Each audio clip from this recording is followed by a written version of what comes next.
গতকালকে একজন police constable উনি নিজেকে নিজে গুলি করে মারা গেছেন।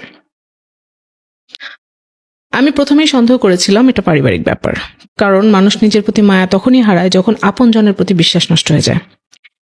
এবং যতটুকু জানতে পেরেছি, ওনার ওয়াইফের পরকীয়াটা উনি জানতে পেরে যায় এবং ওয়াইফকে এতই ভালোবাসতেন, সংসারে টাকা পয়সা না দিয়ে সমস্ত টাকা পয়সা ওয়াইফকে দিতেন। এবং এই ব্যাপারটা নিয়ে ওনাদের পারিবারিক অনেক কলহ ছিল যে উনি ওয়াইফের প্রতি এতটা ফ্রিক কেন, এত পাগলামি কেন করে। এবং ফাইনালি এত ভালোবাসা একজন মানুষ যখন বিশ্বাসঘাতকতা করে, প্রতারণা করে, সো সেইটা নিতে পারাটা আসলে সবাই পারবে না। যারা পারে তারা চালাক, যারা পারে না তারা বোকা। কারণ উনি যদি ভালোবাসাটাকে যদি মাইনাস করতে পারতেন, হৃদয়টাকে যদি কন্ট্রোল করতে পারতেন, ভালোবাসার মানুষটাকে যদি ফেলে দিতে পারতেন, উনি জিতে যেতেন। কিসের কাছে জিতে যেতেন? মৃত্যুর কাছে।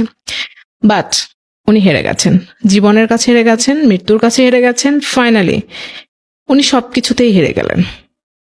এই জন্য কথায় আছে যে তার মন নিয়ন্ত্রণ করার ক্ষমতা রাখে সে সব দিক দিয়ে জয়ী। আপনি যদি আপনার মনকে আপনার নিয়ন্ত্রণে রাখতে পারেন, আপনি জানেন আপনার মিষ্টি খাওয়া নিষেধ, আপনি যদি মানসিকভাবে নিয়ন্ত্রণ করে ওটা বাদ দেন তো আপনি বেঁচে যাবেন।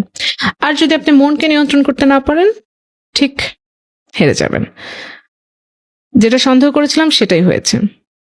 সো বন্ধুরা, যারা যারা এইরকম প্রিয় মানুষকে ধোকা দেওয়া, প্রিয় মানুষের সাথে বিট্রে করা, এ ধরনের কাজগুলো যারা করেন, আমি তাদেরকে অনুরোধ করব,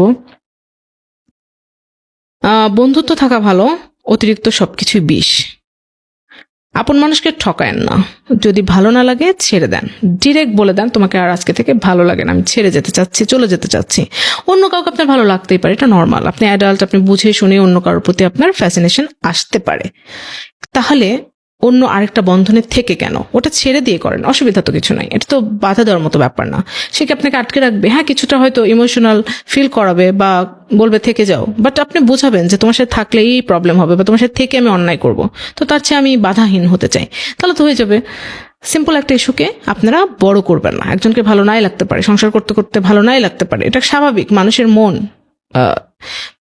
পরিবর্তনশীল, পরিবর্তন হবেই। এখন আপনার যদি ভালো না লাগে আপনি ছেড়ে দিবেন। তারপরে একজনের জীবনকে বাজি রাখবেন কেন? একজনের জীবনকে মৃত্যুর দিকে ঠেলে দেওয়াবেন কেন? এটা তো আপনার অধিকার নেই। সো যারা এই পথে আছেন বা চিন্তা করছেন, তারা পার্টনারকে ডিরেক্টলি বলে দেন তোমাকে আমার ভালো লাগে না, ব্যাস।